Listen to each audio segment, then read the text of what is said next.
The room is dark. The air is stale. Your alarm goes off, cutting through the silence like a jagged knife. It's 6 a.m. Your eyes haven't even adjusted to the shadows. Your brain is still swimming in a fog of half-remembered dreams, and your hand is already moving. It's a reflex, a muscle memory so deeply ingrained you don't even realize you're doing it. You reach for the nightstand. You grab the glowing rectangle. You unlock the screen. And just like that, you have lost. Before your feet touch the floor, before you've had a sip of water, before you've taken a single conscious breath to acknowledge you are alive, you have surrendered your mind to the agenda of strangers. You scroll.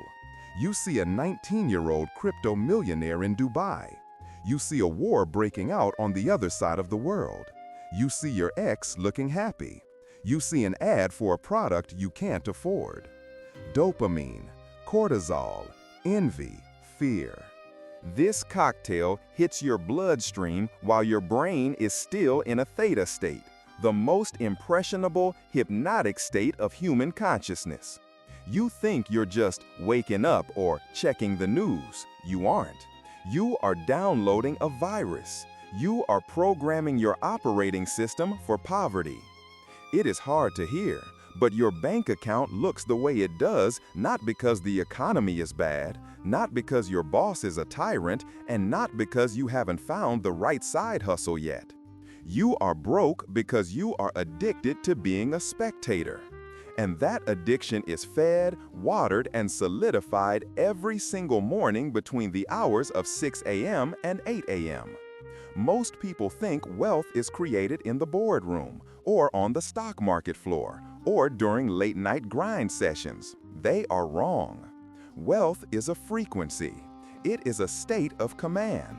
And you cannot command your reality if the first 2 hours of your day are spent reacting to everyone else's. I'm going to show you the loop. I'm going to show you the biological and psychological trap that keeps 99% of the population stuck in a cycle of financial mediocrity. And then I'm going to introduce you to a protocol that predates modern psychology by thousands of years. A principle hidden in the Torah, buried in ancient wisdom, that was designed specifically to break this loop. But first, we have to look at the wreckage. We have to look at why, despite all your hard work, you feel like you're running on a treadmill that's slowly speeding up. Let's talk about the drift. Napoleon Hill talked about it. The Stoics warned against it. But in the modern era, the drift has been weaponized. There are engineers in Silicon Valley, some of the smartest people on the planet, who are paid millions of dollars a year to figure out exactly how to steal your morning. They know that if they can capture your attention within the first 15 minutes of your wakefulness, they own you for the rest of the day. When you wake up, your prefrontal cortex, the part of your brain responsible for logic, reasoning, and willpower, is offline. It's booting up. But your limbic system, the lizard brain, the part that craves pleasure and fears pain, that is wide awake. When you feed the lizard brain immediately upon waking, you set a precedent. You are telling your subconscious mind, I am a consumer. I am a reactor. I am a subordinate. Think about the energy of that action. You are looking up at the world. You are watching other people live. You are literally positioning yourself beneath the content you consume. This creates a subtle, insidious feeling of lack. You start your day from a deficit. You start your day feeling behind. So you get up, you rush, you drink coffee to spike your adrenaline because you need chemical assistance to overcome the mental fatigue you just inflicted on yourself. You go to work, or you sit down to work on your business, but your focus is fractured. You have what neuroscientists call attention residue. Part of your brain is still processing that 15-second clip you saw 3 hours ago. You try to build wealth from this state. You try to be creative. You try to be aggressive in the marketplace, but you can't. You are trying to run a marathon with a backpack full of rocks. This is the poverty loop. Stimulus, reaction, exhaustion, repeat. It's not a lack of talent, it's a broken input system. You are trying to install high-performance software on a hard drive that is corrupted every single morning. Now look at the elite, and I don't mean the fake gurus renting Lamborghinis. I mean the titans, the people who move the world. If you study their mornings, you will notice a pattern. It's not about ice baths or waking up at 3 a.m. necessarily. It's about inputs. They practice something called input control. They understand that the mind is a garden. If you let the world throw seeds into your garden before you've even tilled the soil, you're going to grow weeds. You're going to grow chaos. The elite guard the gates of their mind with a ferocity that would terrify the average person. Between 6 a.m. and 8 a.m., their world is silent. It is internal. They are outputting, not inputting. They are writing, thinking, praying, or moving. They are imposing their will upon the day before the day has a chance to impose its will upon them. But you know this, don't you? You've heard the advice. Don't check your phone, meditate, journal. So why don't you do it? Why tomorrow morning will you likely roll over and check that notification anyway? Because you are fighting a biological war with a spiritual weapon you don't know how to use yet. You are trying to use willpower against dopamine. Willpower is a battery. It runs out. Dopamine is a current. It never stops flowing. You cannot outwill a biological addiction. You have to replace the loop. This is where the ancient wisdom comes in. Thousands of years ago, long before the smartphone, the sages of the Torah identified this exact problem. They didn't call it dopamine addiction. They called it the Yetzer Hara, the inclination towards chaos, towards the easy path, towards self-destruction. They understood that the first fruits of anything determine the quality of the whole. If the first crop is diseased, the harvest is ruined. If the first thought is corrupted, the day is lost. They developed a protocol, a strict, non-negotiable set of actions performed immediately upon waking. It wasn't just a religious ritual, it was a psychological firewall. It was designed to seize control of the theta state and imprint a blueprint of sovereignty onto the subconscious before the chaos of the world could enter. This protocol relies on a concept called reshit, the beginning, the seed level. The idea is simple. The beginning contains the end. If you win the first hour, you win the day. If you win the day consistently, you win the year. If you win the years, you win your life.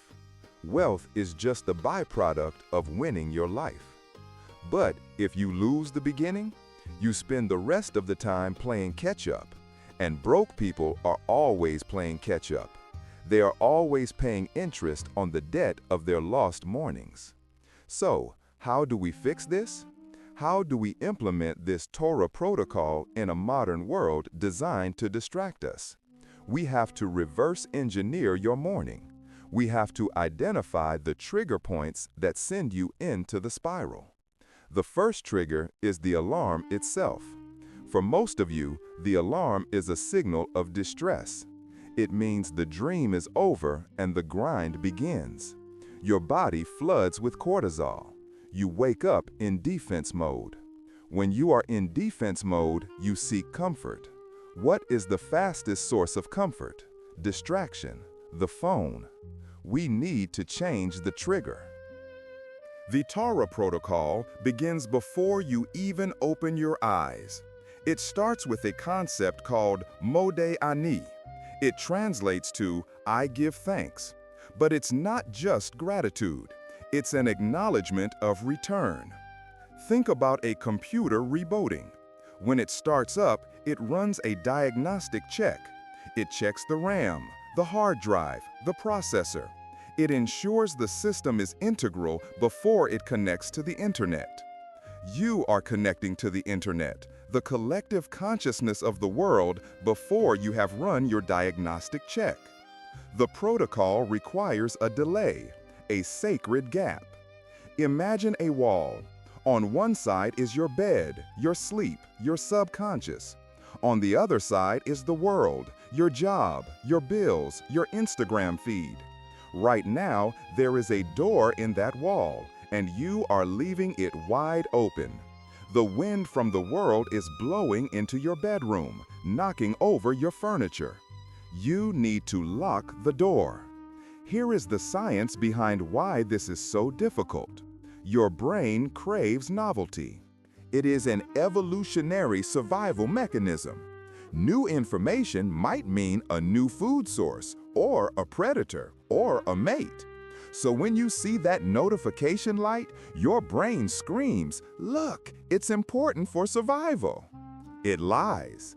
It is not important for your survival. It is detrimental to your survival. The habit loop you are stuck in is trigger, waking up, alarm. Action, check phone, scroll. Reward, temporary relief from anxiety, dopamine hit. To break a habit, you cannot just delete the action. You must replace it with a different action that provides a different, better reward. The Torah protocol offers a reward that is not dopamine. It offers serotonin and GABA, neurotransmitters associated with calm, confidence, and deep focus. But to get there, you have to pass through the gate of friction. The gate of friction is that moment of agony when you want to pick up the phone, but you force yourself not to. It lasts about 90 seconds. If you can survive those 90 seconds, the urge subsides.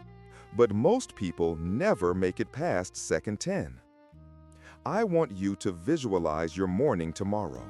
6 a.m. The alarm goes off. Your hand twitches. The urge hits you like a wave. Check email, check sales, check likes. This is the defining moment of your financial future. If you touch that phone, you have signed a contract that says, "I am a slave to the external world." If you leave it alone, you have signed a contract that says, "I am the master of my internal world." And masters get paid. Slaves get fed. The difference between the two is the ability to endure the silence of those first few minutes. Now, I am going to give you the specific steps of the protocol. This isn't abstract motivation. This is a mechanical process. If you follow this for 7 days, you will feel a shift in your cognitive ability that feels like you've taken a limitless pill.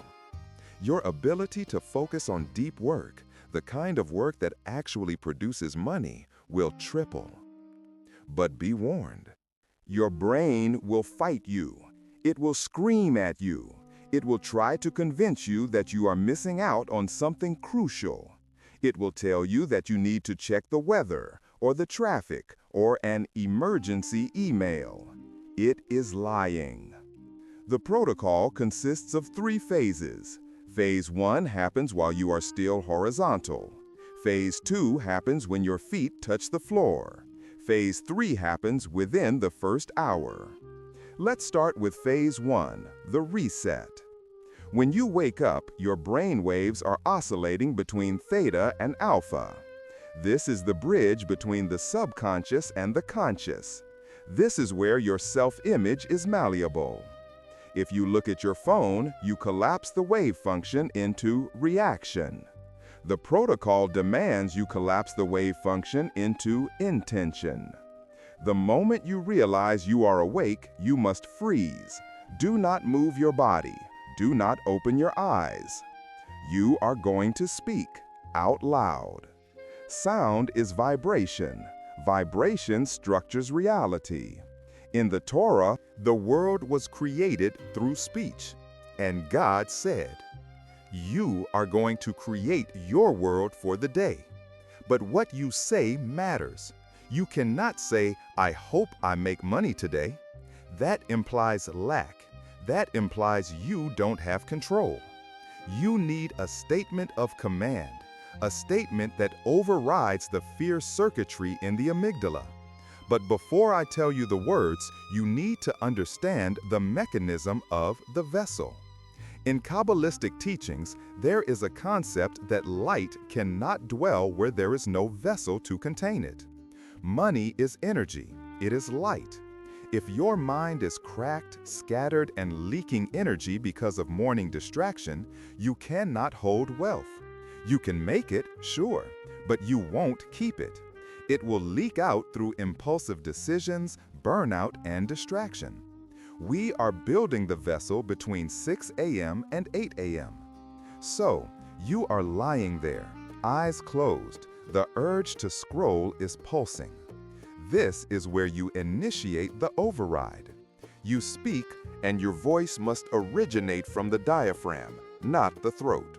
You say, "I am the architect of my reality. Today, I serve the vision, not the noise." It feels silly the first time. Your skepticism, the voice of the mediocrity you are trying to escape, will mock you. It will say, "Talking to yourself won't put numbers in your bank account." Ignore it. That voice is the guardian of the status quo. By speaking, you are vibrating the air. You are physically altering the room. You are engaging the motor cortex, the Broca's area, and the auditory cortex simultaneously. You are bringing the entire brain online under a unified command before the world has a chance to infect you. You have now successfully navigated phase 1. You have woken up without plugging into the matrix. You are a ghost. The world does not know you are awake. The algorithm hasn't detected your pulse yet. This is your advantage. This is the stealth mode of the wealthy. Now, phase 2, the descent. Your feet touch the floor. This is a critical biological trigger. The moment you stand, your heart rate increases and your body releases a natural spike of cortisol to alert the system. This is healthy cortisol, the get up and go hormone, not the chronic stress-induced cortisol you get from reading bad news on Twitter at 6:05 a.m. In this phase, you are battling the phantom itch. You will walk to the bathroom, you will walk to the kitchen, and every step of the way, your hand will unconsciously reach for your pocket. It will reach for the counter where the phone usually sits. It is a phantom limb sensation. Your brain is craving the dopamine hit of a notification. It is craving the validation of a like or the outrage of a headline. It wants to know if you matter to the digital world. You must deny it. This denial is the first exercise of willpower for the day. Every time you resist the urge to check the screen, you are doing a rep. You are strengthening the anterior mid-cingulate cortex, the part of the brain responsible for doing things you don't want to do. Scientists have found that this brain region is larger in elite athletes and superachievers. You are physically building the brain structure required for wealth. You drink water, you hydrate the machine, and then you sit in silence. No podcasts, no upbeat motivational music, no audiobooks. Silence. Why? Because wealth requires processing power. If you are listening to a podcast, even a good one, you are consuming. You are in input mode. To make money, you must be in output mode. You need to be a creator, not a consumer. The silence allows the dust to settle in your mind. It allows the subconscious solutions to the problems you faced yesterday to float to the surface. In the silence, you might feel anxiety. Good, let it burn. That anxiety is unchanneled energy. Most people numb it with scrolling. You are going to harness it. You are going to compress that energy, into the cylinder of your work. This brings us to phase 3, the hunt. It is now roughly 30 minutes after waking. You have not seen a screen. You have not heard a voice other than your own. You are practically vibrating with potential energy. You sit at your workspace. This is the altar. This is where the sacrifice happens. You are sacrificing who you were yesterday for who you will become today. You open the one task that moves the needle. Not email, not Slack, not checking your analytics. Those are administrative tasks. Those are $10-hour tasks. You are here for the $1,000-hour task, the script, the code, the strategic plan, the offer creation. The cursor blinks.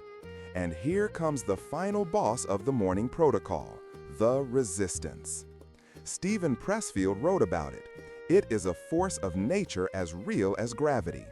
The resistance wants you to fail. It wants you to stay safe, small, and poor. As you stare at the blank page or the complex problem, your brain will scream. It will manifest physical symptoms. You might feel sudden fatigue. You might feel a sudden urge to clean your desk. You might suddenly remember you need to buy toothpaste. This is the climax of the morning. This is the war. Everything you did, the waking up, the speaking, the silence, was preparation for this specific moment of friction. Most people break here. They say, "I'll just check email for 5 minutes to warm up." And they are gone, lost. The vessel cracks, the light spills out, and the day is mediocre. But you hold the line. You stare at the blinking cursor, and you force the first sentence. It's clunky, it's bad. You force the second. You refuse to tab away. You embrace the boredom. You embrace the difficulty. You treat your attention like a laser beam that is cutting through steel.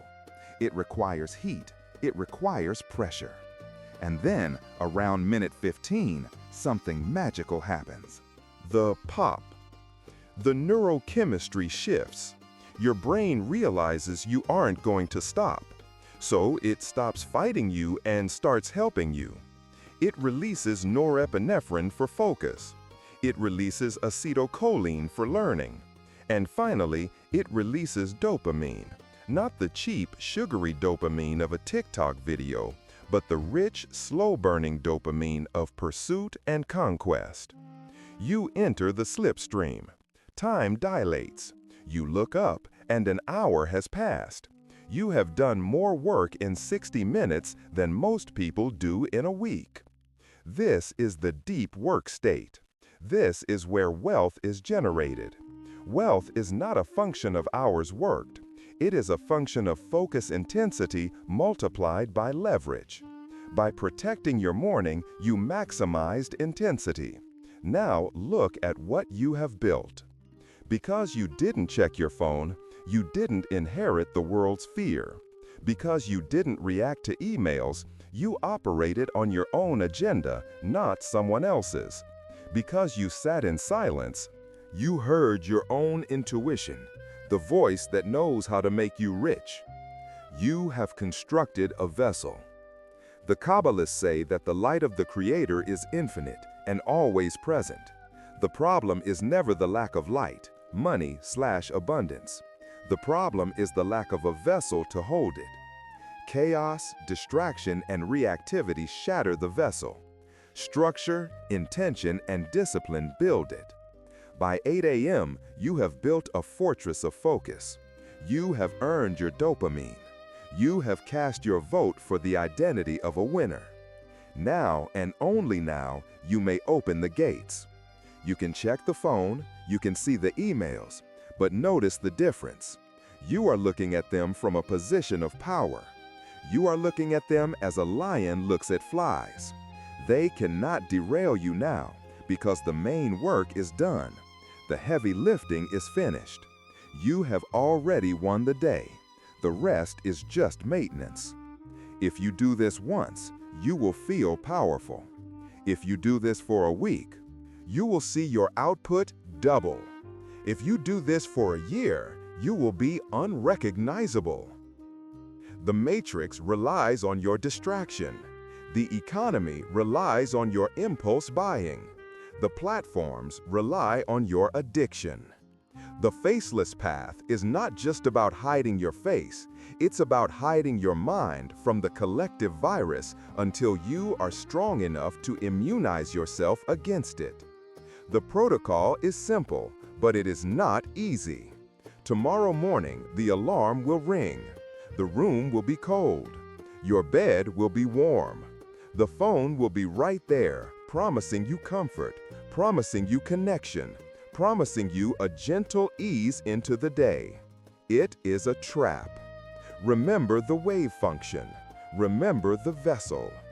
Don't move. Don't open your eyes. Speak. I am the architect. Then get up and build the empire. The world is waiting for your command. End of transmission.